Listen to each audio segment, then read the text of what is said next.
Hello बच्चों, happy learning. मैं हूँ इशारी टंडन स्वास्थ्य एजुकेशन से और हम देख रहे हैं सभी चैप्टर्स की इंपॉर्टेंट डायग्राम्स। तो आज बारी आती है सीड और फ्रूट के डायग्राम्स की फ्रॉम द चैप्टर नंबर 1। सो बच्चों, सबसे पहले हम देखते हैं कि what does basically seed means. ठीक है, सीड क्या होता है? तो सीड को हम क्या बोलते हैं? Fertilised ovule. ठीक है, सीड को हम क्या कहते हैं? Fertilised ovule. यानी कि जब ओव्यूल का फर्टिलाइजेशन हो जाता है विद मेल गैमेट, ठीक है, तो उससे क्या बनता है? सीड बन जाता है। ओके, नाउ जो आपके ओव्यूल, जैसे आपका ये जो डायग्राम है बच्चों ओव्यूल का, ठीक है, ओव्यूल के डायग्राम्स में जैसे कि इंटीग्यूमेंट्स है, ओव्यूल के डायग्राम में जैसे कि इंटीग्यूमेंट्स है ना, इनर एंड आउटर। ओव्यूल्स में आपका इनर एंड आउटर इंटीग्यूमेंट्स है ना। तो जब सीड बनता है तो ये इंटीग्यूमेंट्स किस में कन्वर्ट हो जाते हैं? सीड कोट में कन्वर्ट हो जाते हैं, that is टेस्टा and tegmen. टेस्टा and tegmen, ठीक है। तो आपका फर्टिलाइज्ड ओव्यूल, सीड क्या हो गया? आपका फर्टिलाइज्ड ओव्यूल हो गया। उसमें आपके दो इंटीग्यूमेंट्स आ जाएंगे, इनर एंड आउटर। ठीक है, उसमें सीड कोट है टेस्टा एंड टेगमेन। ठीक है, टेस्टा एंड टेगमेन मतलब जो इंटीग्यूमेंट्स है वो सीड कोट में कन्वर्ट हो जाते हैं। यहाँ पे जो माइक्रोपाइल होता है तो वो भी आपको सीड कोट में देखने को मिलेगा, माइक्रोपाइल, है ना। माइक्रोपाइल क्या हो गया? ये पोर हो गया। जब सीड जर्मिनेशन के वक्त जो भी वाटर और न्यूट्रिएंट्स चाहिए होते हैं ना प्लांट मतलब सीड को, तो वो सारे न्यूट्रिएंट्स वो माइक्रोपाइल में से एब्जॉर्ब करेगा। Okay, next.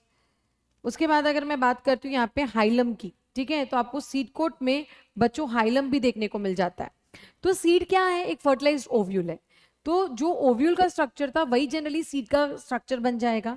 तो अगर ओव्यूल में दो इंटीग्यूमेंट्स थे तो सीड कोट में भी दो सीड कोट आ जाएंगे, टेस्टा एंड टेगमेन। ओव्यूल में अगर तुम्हारा माइक्रोपाइल था तो वहां पे भी आपका माइक्रोपाइल आ जाएगा सीड कोट में। ओव्यूल के पास हाइलम था तो सीड कोट में भी आपका हाइलम आ जाएगा। ठीक है, उसके अलावा इसके पास एम्ब्रियो होता है। सीड में क्या प्रेजेंट होता है बच्चों? एम्ब्रियो होता है। और एम्ब्रियो का जो स्ट्रक्चर है वो हमने लास्ट वीडियो में ऑलरेडी देखा था कि एम्ब्रियो के पास एक होता है कॉटिलिडन और दूसरा होता है एम्ब्रियोनल एक्सेस।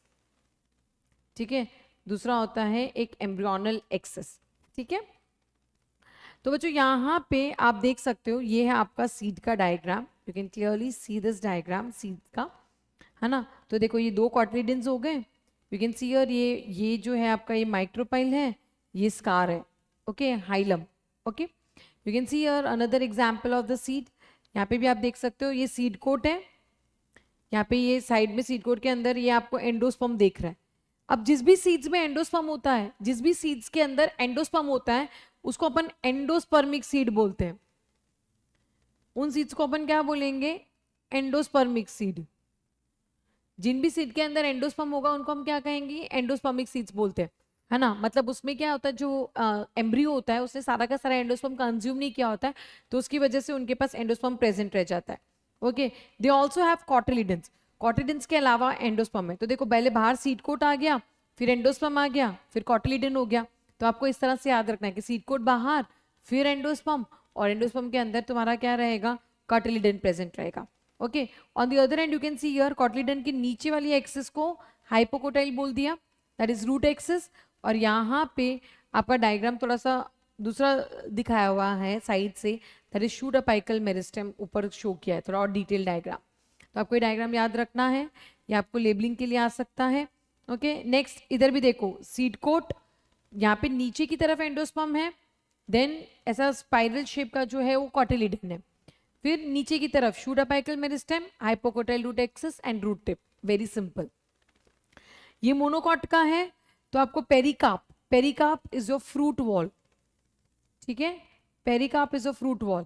आपका ये एंडोस्पर्म हो गया, ठीक है, इसे शील्ड शेप्ड स्क्यूटिलम आ गया।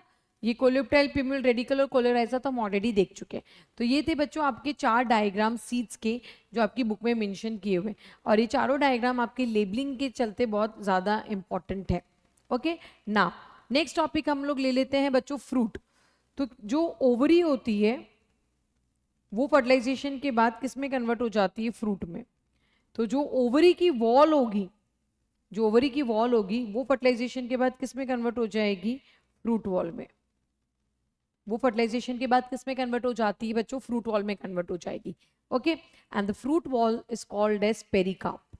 The fruit wall is called as pericarp. Okay, now जो भी फ्रूट आपका ओवरी से डेवलप होता है उसको हम ट्रू फ्रूट बोलते हैं, और जो भी फ्रूट आपका ओवरी के साथ किसी और फ्लोरल पार्ट से डेवलप होता है जैसे कि थैलेमस से, तो उसको हम फॉल्स फ्रूट बोलते हैं। देखो ट्रू फ्रूट्स क्या हो गए, जो भी फ्रूट डायरेक्ट ओवरी से डेवलप हुआ उसको ट्रू फ्रूट्स बोलते हैं, और जो फ्रूट आपका दूसरे फ्लोरल पार्ट्स यानी कि लाइक थैलेमस, ठीक है, थैलेमस के साथ ओवरी भी डेवलप होती है तो उसको हम फॉल्स फ्रूट बोलते हैं। और यहाँ पे आपके बच्चों दो एग्जाम्पल्स, दो डायग्राम दिए हुए फॉल्स फ्रूट के, एक एप्पल और एक स्ट्रॉबेरी। देखो एप्पल का जो एडिबल पार्ट होता है वो थैलेमस होता है, उसके अंदर सीड्स है, मतलब ये ओवरी वाला पार्ट है, बट ये पार्ट जो होता है वो हम कंज्यूम नहीं करते, हम उसको कट करके फेंक देते हैं। ओके, अब आप यहाँ पे ये भी टर्म देख सकते हो, एंडोकार्प और मीजोकार्प।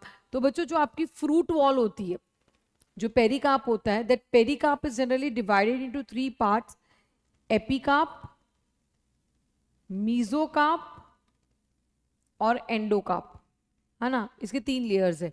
तो बच्चों यहाँ पे जो आपको शो किया है वो एंडो और मीजो शो किया हुआ है। ओके, स्ट्रॉबेरी में भी आप देख सकते हो जो पार्ट हम कंज्यूम करते हैं वो थैलेमस है, ठीक है, और ये जो फ्रूट है इसका जो नाम है स्ट्रॉबेरी, मतलब अलग अलग फ्रूट्स आते हैं, ड्रूप आता है, बेरी आता है, तो वैसे ही आपका जो स्ट्रॉबेरी फ्रूट है that is an acne, acne, ठीक है, जो स्ट्रॉबेरी फ्रूट है वो क्या है, एक्ने। तो बच्चों ये वाला जो डायग्राम है वो भी आपके बहुत इंपॉर्टेंस है, इसकी लेबलिंग आपको पूछ सकते हैं, तो आपको लेबलिंग का ध्यान रखना है। Sometimes they also ask you like ये डायग्राम आपको दे देंगे और बोलेंगे कि डायग्राम क्या चीज़ का है, जैसे एप्पल का डायग्राम दे दिया, अभी पूछेंगे कौन सा वाला फ्रूट है, तो आपको लिखना है फॉल्स फ्रूट। ये क्वेश्चन आ सकता है कि भाई उसमें से कौन सा पार्ट है जो एडिबल पार्ट है, तो that is a thalamus part, right. इसमें ओवरी डेवलप होती है कि नहीं होती है, तो आपको ये सारी चीज़ें जो है वो आपको इसमें मेंशन करनी पड़ेगी। Then comes one more type of fruit that is called as parthenocarpic fruit, जो कि without fertilization develop होते हैं and they are seedless। जो पार्थेनोकार्पिक फ्रूट होते हैं वो विदाउट फर्टिलाइजेशन आते हैं और वो सीडलेस होते हैं, ठीक है। तो मेक श्योर कि तुम उसमें कोई गड़बड़ ना करो। तो आपके 3 तरह के फ्रूट्स हो गए, true fruit, false fruits and parthenocarpic fruits, ठीक है। तो ये डायग्राम को बहुत अच्छे से आपको प्रिपेयर करना है, जितने भी डायग्राम्स हैं, है ना, इनकी प्रॉपर से लेबलिंग आपको याद रखनी है।